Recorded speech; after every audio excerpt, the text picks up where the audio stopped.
Our next speaker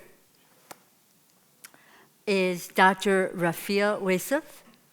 And Dr. Rafeel has not come as far as many others, but still a ways. Dr. Rafeel is a Fulbright Fellow. He teaches at Portland State in Oregon. And mashallah, what is going on in Oregon right now, a shout out to them. Dr. Rafeel received his PhD from the University of Washington, Seattle.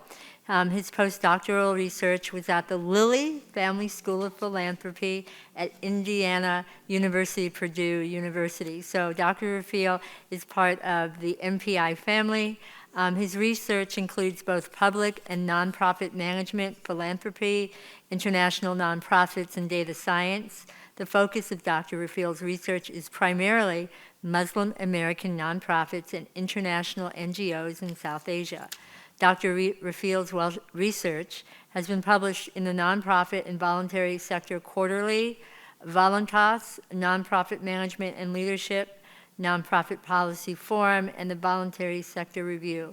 So please give a warm welcome to Dr. Rafeel.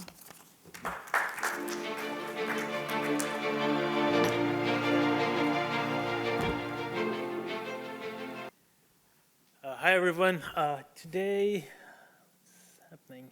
I'll be talking a little bit more about one of the AI tools we are developing or in the process of developing to transform how we use Muslim American philanthropy. My name is Rafeel Wasif. I'm a professor at Portland State University, and I'm also a senior fellow at the Muslim Philanthropy Initiative. So a little bit about Muslim Philanthropy Initiative. I think a lot of you have already heard a lot about it. It was founded in 2017. Brother Sharik and I came together. Brother Sharik's vision, today we are a family of many working in a lot of different spaces. We've been doing a lot of different research on Muslim Americans in different spaces, and we also do an annual Muslim American Giving Survey that Brother Abdul Samad has already talked about.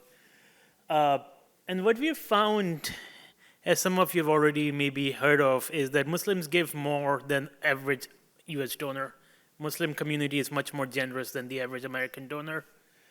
And support is for different causes: mosques, civil rights, international relief, local relief, all different kind of spaces. Our book, Understanding Muslim Philanthropy, that came in 2024, looked at the Muslim American landscape and tried to understand how Muslim American philanthropy is being conceptualized in this space. Why this matters and why our research matters a lot for us and for everyone. It strengthens the visibility, accountability, as well as the impact of Muslim nonprofits. And what we're really hoping for is to bring them out of this silo of invisibility, to bring them to the mainstream academic research spaces. And that's what we've been trying to do at Muslim Philanthropy Initiative. So some of the research that I wouldn't spend too much time on, but Brother Abdul Samad has already talked about. Muslims contribute very generously. They give much higher than the average US donor, mostly around 1.5 times more, which shows the generosity of the Muslim American philanthropy. Again, they give both to faith-based and non-faith-based causes. And that kind of breaks that myth that Muslims are just focused on their mosque or they're just giving globally. Our data has shown that that is not true, and they're giving to all kinds of different causes across the US. And that kind of just shows the values that Muslim American philanthropy brings and espouses as a community together.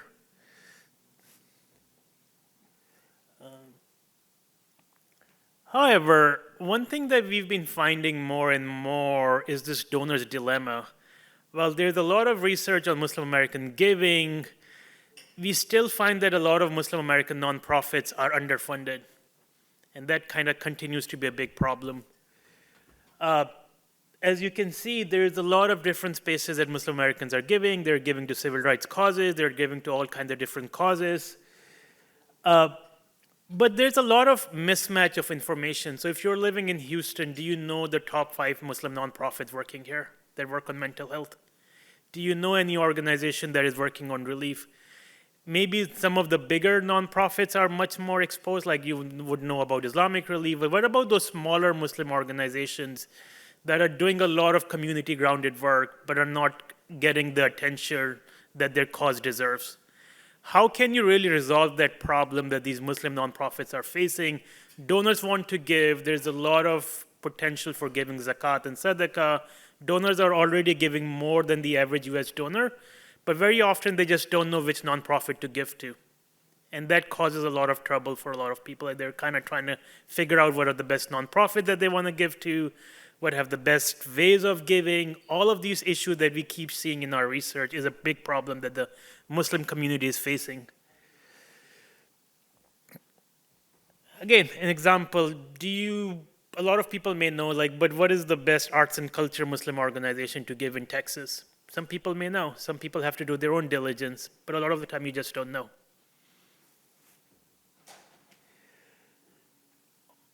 At the other time, nonprofits are also facing several challenges in this space. They're very siloed. A lot of Muslim American organizations work independently. They're not connected with other organizations. Sometimes they don't even know of similar organizations working in the same space, in the same area. An organization in Houston working on the same Muslim American issues may not know of someone working in the same issue in Dallas. There's a lot of mismatch on that communication, and that leads to a lot of siloed environment. People are working in silos. And working in silos and working in isolation actually causes even more problems for this organization. A lot of the problem that we face as a community cannot be solved in isolation. Being so isolated causes these nonprofits to face even more problems, more scrutiny, more all of these issues that they're facing. And now they're standing alone rather than coming together as a community. The third thing that we've been working on is a lot of these organizations also have very limited organizational capacity. Sometimes they even want to reach out to a donor, but they cannot reach out to a donor because they have very limited times. If you're working a nonprofit of 3 or 4 people, you don't have time to be running around and trying to find donors. And again, that reduces their organizational capacity as they're working together. And all of these things leads to a substantial structural barriers to growth of Muslim American nonprofit sector. Because of these problems, the nonprofits are siloed. They're not growing as much as their potential exists. And despite the Muslim community being extremely generous, a lot of those unmet needs still exist. On the other hand, we've also talked to foundations and funders. Very often you talk to a mainstream foundation, they're like, are you funding Muslim American organizations? They're like, we just don't even know where they exist. They're like, where are these organizations that we really want to fund? A lot of them do not even have basic familiarity with Islam. They have no idea what Muslim organizations are. That some of them have these stereotypes that all of them are working in the Middle East or something like that. And again, it's just this stereotyping, this lack of unfamiliarity, and a lot of them really want to help. The desire to help exists, but they just don't even know where these nonprofits are existing right now. And that causes this, what we call in our field, information asymmetry, because there is information that lacks that are connecting these foundations to these donors. And then, obviously, there's a lot of misperceptions about Muslim nonprofits. Post 9/11, post-traumatic political events, all of these things are happening in these spaces. And again, these foundations are open to helping, but they're also afraid that they may get into trouble for helping Muslim organizations. And again, that shows that there is desire to help and also desire to be helped by Muslim nonprofits, but there is that information asymmetry that is not helping them to get together. Again, this is based on some of our own research that we've worked with foundations. There's a lot of fear. A lot of them think that they may get scrutinized based on perceived religious affiliation. There's a lot of religion blind paradox, as I've already talked about. A lot of organizations just don't know where Muslim organizations exist. If you're a foundation in Houston, you may have never heard of a Muslim organization in Houston. If you're a foundation in Dallas, you may have never heard of an organization in Dallas. And these problems continue to persist. Another thing that we found in our research is there's this idea of religious discrimination that Muslim American nonprofits still face. as well as the climate of fear, that uncertainty of climate of what's happening, and even if we give some money to an organization, would that lead to the FBI showing up to our doors? All of these things have been shown in different kind of spaces in Muslim American organizations, and these fears really stop these founders or these funders to really help Muslim organizations. So just to summarize what I've talked about so far, there are 3 problems that they're facing. The donor's dilemma. Muslim donors are generous. They really want to give, but they don't know what is the best organization that aligns with their values. Muslim nonprofits really want to be known for what they're doing, but they're small, they face a lot of hurdles, and they live in isolation. And the funder, the mainstream foundations, are very often unaware of or hesitant to fund Muslim American organizations. So these are the 3 problems that we really want to address with our AI-powered tool. So this is what we have come up for our solution as we are thinking about it. So Form 990 is the text document that all nonprofits have to file every year. And they have a lot of information about each nonprofit, including their missions, their projects, their board composition, their leadership, all of these kind of information that exists in these spaces. It includes a lot of rich information on finances, governance insights, and there's a lot of potential of deep analysis for nonprofits. Right now, because even though they're available in e-formats, they're inaccessible right now for most donors because they're still very much difficult to access and understand and comprehend for a lot of people. And that leads to this paradox of accessibility. While the data is open, it is very difficult for people to utilize it directly. You cannot just go to that data and find the Muslim nonprofit working in Houston right now. It's very difficult to understand what's happening, try to understand their financial statement, trying to understand how long they have been there, trying to understand their governance insight. And those are the challenges that they're facing right now. So this is what we have come up with as a solution, which is this AI system that can allow a donor to literally type, what is an organization in Houston that I can support? And it will give all the organizations that exist. You can always ask, like, I want to help an organization in international relief. It will tell you the best organization that you can do. It is some kind of like, and again, this is the word I'm just using right now, kind of like a chat GPT for Muslim nonprofits. You can literally type the kind of organization you want to help with, and the AI tool is going to find that organization for you and tell you what it's doing and how it's been doing for a lot of years.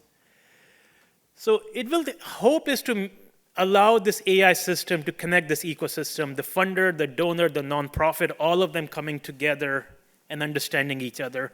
It also opens Muslim nonprofits to more transparency because now Muslim organizations have all of their information, what they've been doing all of these years, open to the public. The donors can ask the right questions. The nonprofits can actually know a lot about themselves that they didn't even know. And I think that in itself is a big, potential thing. It's a centralized hub model, and then it integrates AI and data science. Data combined with generative AI to really push the boundaries of how we think about nonprofits. And this is targeted for the Muslim American community. It addresses unique needs and opportunities and strengthens community engagement, bringing the power of AI to this space and trying to transform how we think about philanthropy in this Muslim American space. So these are some of the core technologies that we want to use for natural language processing. There's a lot of information on their missions, their projects, what they're doing, how they're doing. A lot of that is unstructured right now. We want to structure it and make it usable and accessible.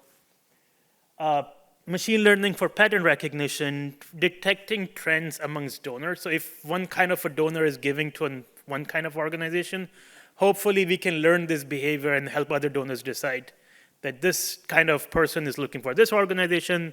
You can also look into that. Connects donors with suitable nonprofits. Again, the same thing. You're interested in international relief. You're interested in local relief. You're interested in whatever kind of relief. You're interested in education. You're interested in civil rights. You can easily find these organizations very easily in these spaces. It enhances philanthropic impact because now you are making informed decision-making about your organization. Instead of going to a random nonprofit that you have no idea about what they've been doing, you can literally look at the history of what they've been doing over the last 20 years or 30 years or wherever their data is available. And so that's what we are thinking. We want to use natural language processing to analyze text filings, reveal missions and priorities, and then we also want to identify giving patterns. Again, the hope is smart search and filtering for donors. The other hope is from intention to impact. We have a great NIA. Very often we are not able to turn it into impact that we're looking for. The hope is that with these tools, we can really turn that intention or NIA into actual impact. And that's what we really hope for with some of these tools.